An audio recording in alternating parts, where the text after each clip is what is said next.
نمل۔ میں تمہیں ایک کہانی سناتا ہوں نوشروان، ساتھی نے سر جھکائے جوتے سے لکڑی کا فرش مسلتے کہنا شروع کیا۔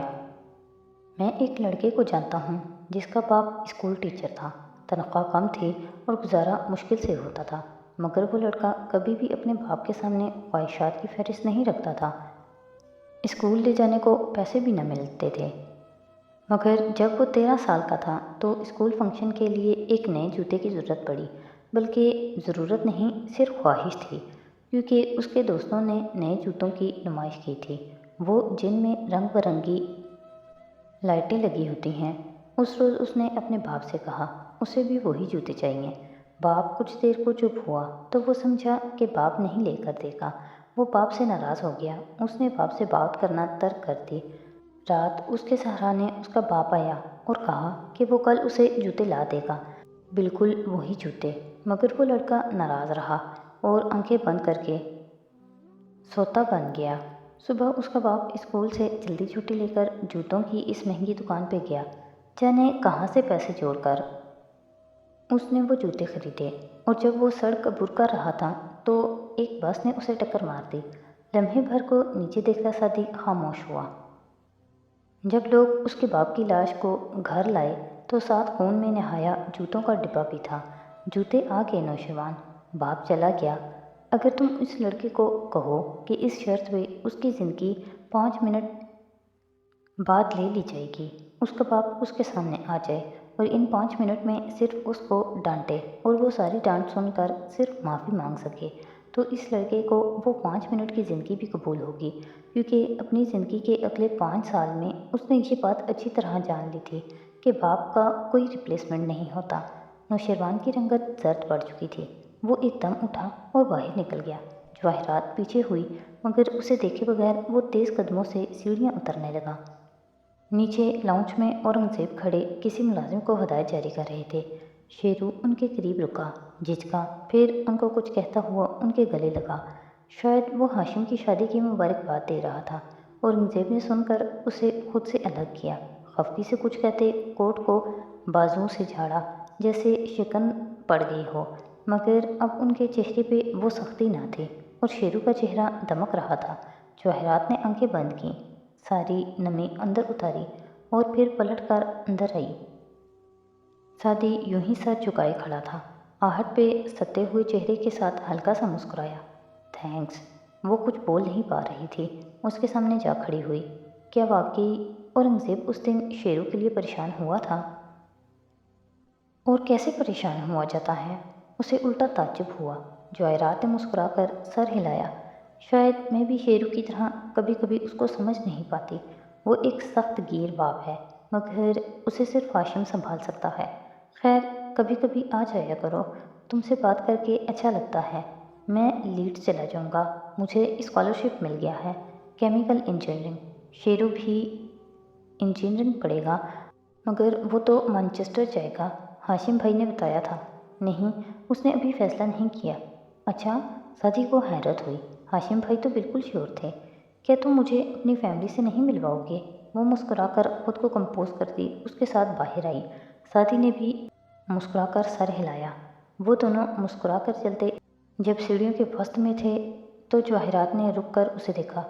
اگر اس لڑکے کے والد آج زندہ ہوتے تو اس پہ بہت فخر کرتے۔ سادی نے جواب نہیں دیا، بس اداسی سے مسکرا کر سینے اترنے لگا۔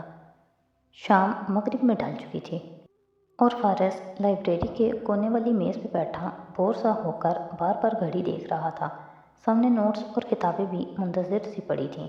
دفتن وہ آتی دکھائی دی، کندھے پہ بیگ، ہاتھوں میں بیگ، بال جوڑے میں بندھے، تھکے تھکے انداز میں کرسی کھینچی، بیگ رکھا۔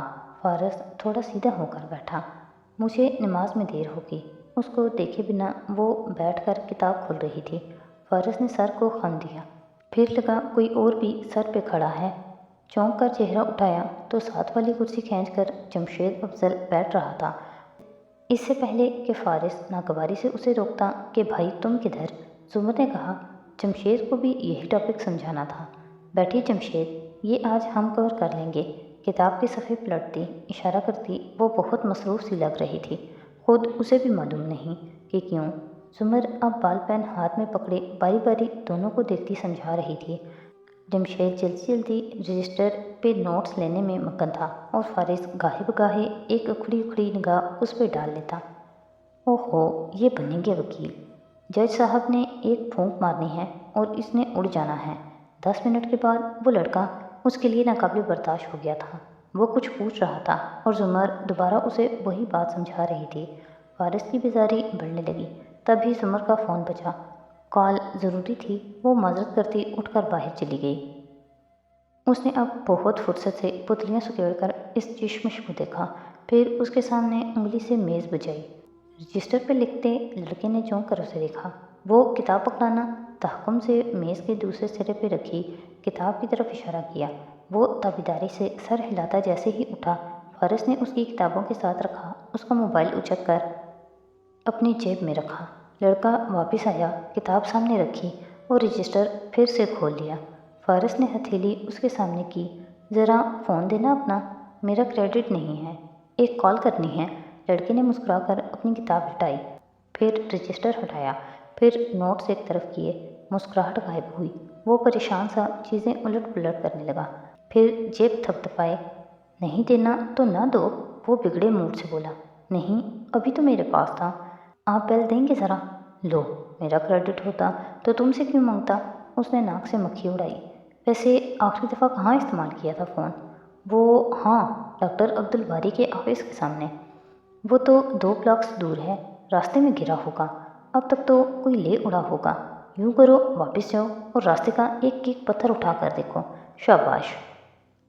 ساتھ ہی اس کا شانہ تھپ تھپایا۔ وہ سنگل پسلی ہل کر رہ گیا، پھر جلدی جلدی چیزیں سمیٹتا وہاں سے بھاگا۔ زمر جب آئی تو چیونگم چباتا فارس اکیلا وہاں بیٹھا تھا۔ اس نے تعجب سے خالی کرسی کو دیکھا۔ یہ کہاں گیا؟ پتہ نہیں، ابھی بیٹھا تھا، اتنی جلدی میں بھاگا کہ موبائل بھی چھوڑ گیا۔ لاپرواہی سے میز پہ رکھے موبائل کی طرف اشارہ کیا جس کو وہ آف کر چکا تھا۔ زمر ناگواری سے سر جھٹکتی واپس بیٹھی۔ یہ نان سیریس اسٹوڈنٹس بھی نا؟ نہیں، آپ اصرار کرتی ہیں تو اس کا انتظار کر لیتے ہیں، آدھا پونا گھنٹہ ہی لگے گا اسے۔ بہت ہی خیر خواہی سے پوچھا۔ کوئی ضرورت نہیں ہے، درستی سے کہتی وہ کتاب کھولنے لگی۔ وہ سر ہلا کر بہت انہماک سے اسے سننے لگا۔ اب وہ بہت بہتر محسوس کر رہا تھا۔ اس اونچے اور نفیس لاؤنج میں نہ پھول تھے اور نہ اس دن کی رونق۔ ایک کنارے پہ قد آور کھڑکی کے ساتھ 2 کرسیاں ساتھ ساتھ رکھی تھیں، ان کے درمیان چھوٹی میز پڑی تھی۔ ایک کرسی پہ جواہرات ٹانگ پہ ٹانگ جمائے بیٹھی تھی، گردن ذرا ترچھی کیے بائیں ہاتھ پہ بیٹھے ساتھی کو مسکرا کر سن رہی تھی، جو آگے ہو کر بیٹھا اپنے ہاتھوں کو دیکھتا کہہ رہا تھا۔ پھر ابو کے ایکسیڈنٹ کے بعد امی نے ٹیچنگ شروع کر دی، اب تو وہ ریٹائر ہونے والی ہیں، صحت بہت اچھی نہیں ہے ان کی۔ وہ کافی دیر سے بولتا اب خاموش ہوا۔ جواہرات نے مسکرا کر ابرو اچکائے۔ اچھا لگا تمہیں سن کر، اس سے بھی زیادہ اچھا یہ کہ تم میری ایک کال پہ چلے آئے، آتے جاتے رہا کرو۔ اب اگلے سال چھٹیوں پہ ہی آؤں گا۔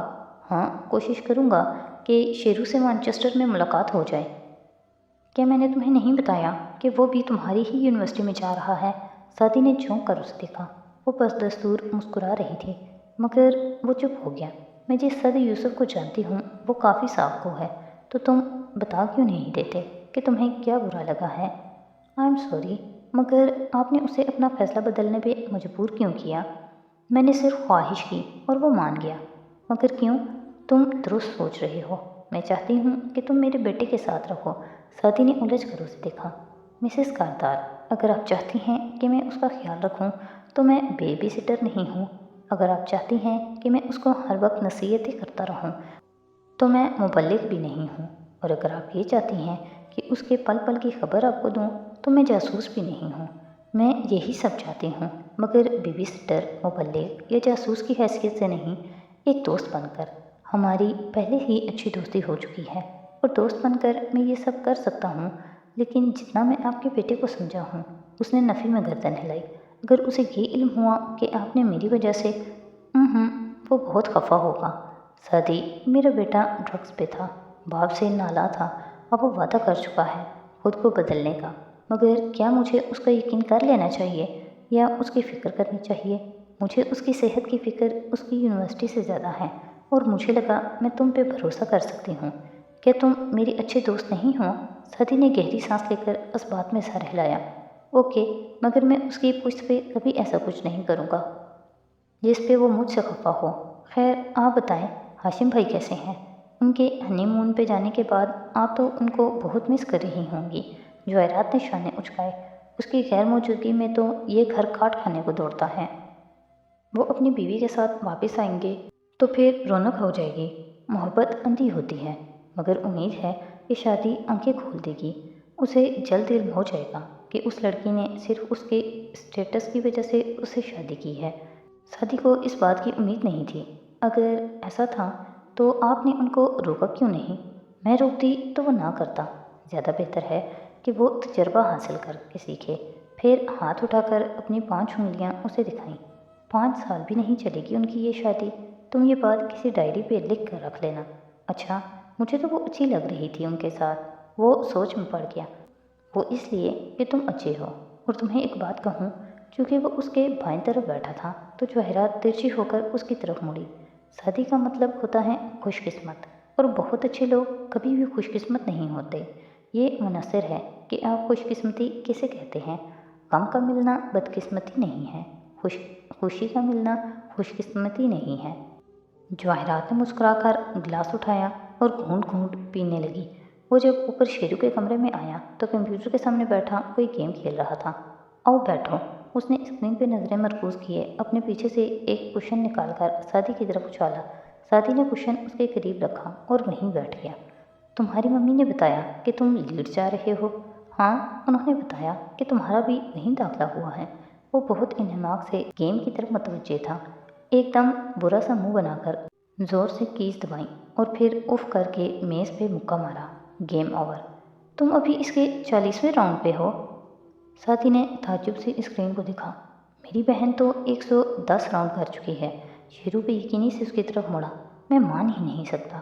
100 سے اوپر پوری دنیا میں صرف 3 لوگ گئے ہیں اور ان کے نام اسکورر کے فہرست میں ہیں۔ میں تمہیں دکھاتا ہوں۔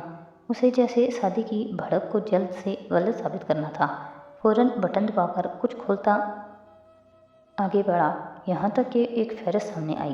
شادی خاموشی سے دیکھتا رہا۔ یہ دیکھو، اس گیم میں آج تک صرف یہی لوگ۔